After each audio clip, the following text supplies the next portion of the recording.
आता बघूयात टॉप 9 मोठ्या बातम्या। नागपुरात संघ मुख्यालय आणि स्मृती मंदिरामध्ये रेडिएशनची धमकी आलेली आहे। रेडिओ ऍक्टिव्ह पदार्थ टाकल्याचा नागपूर पोलीस आयुक्तांना निनावी पत्राद्वारे दावा करण्यात आलेला आहे। एटीएस कडून सर्व परिसराची तपासणी सुरू आहे। 5 राज्यातल्या विधानसभा निवडणुकांच्या एक्झिट पोलनुसार भाजपला जनमत, पश्चिम बंगाल, आसाम आणि पुदुचेरीमध्ये भाजपचा झेंडा, तर तामिळनाडूमध्ये स्टॅलिन आपला गड राखणार आहेत।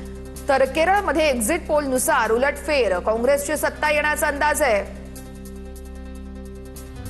तर तिकडे चाणक्य आणि प्रजा तसेच मॅट्रिक्सच्या एक्झिट पोलनुसार पश्चिम बंगालमध्ये भाजपची सत्ता येण्याचा अंदाज आहे। ममता दीदींचं सरकार जाणार आहे। तिन्ही पोलमध्ये भाजपला 150हून अधिक जागा तर टीएमसीला 130 जागा मिळण्याचा अंदाज आहे।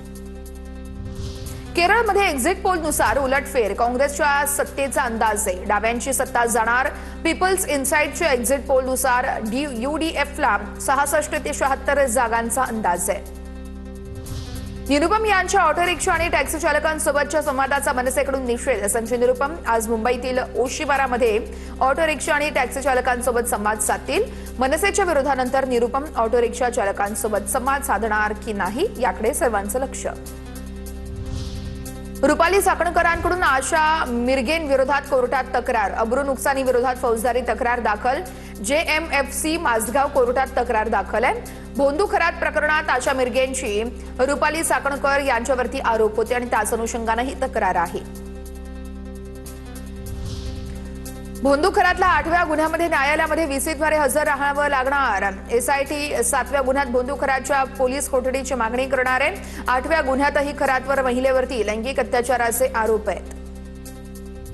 गोकुळवरती प्रशासक नियुक्त केल्यास आम्हाला गृहीत धरू नका। गोकुळच्या वादावरून शिवसेनेचा भाजपला इशारा। गोकुळ दूध संघावरती प्रशासक नियुक्तीसाठी मुख्यमंत्री फडणवीस आग्रही। मुख्यमंत्री आग्रही असल्यानं राष्ट्रवादी आणि शिवसेनेची कोंडी।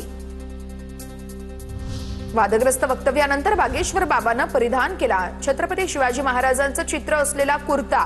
शिवभक्त असल्याचे सिद्ध करण्याचा या बागेश्वर बाबाचा पुन्हा एकदा प्रयत्न आहे। नागपूरच्या रेशीमबाग मैदानातील दरबाराच्या वेळेस बागेश्वर बाबांना कुर्ता परिधान केला होता।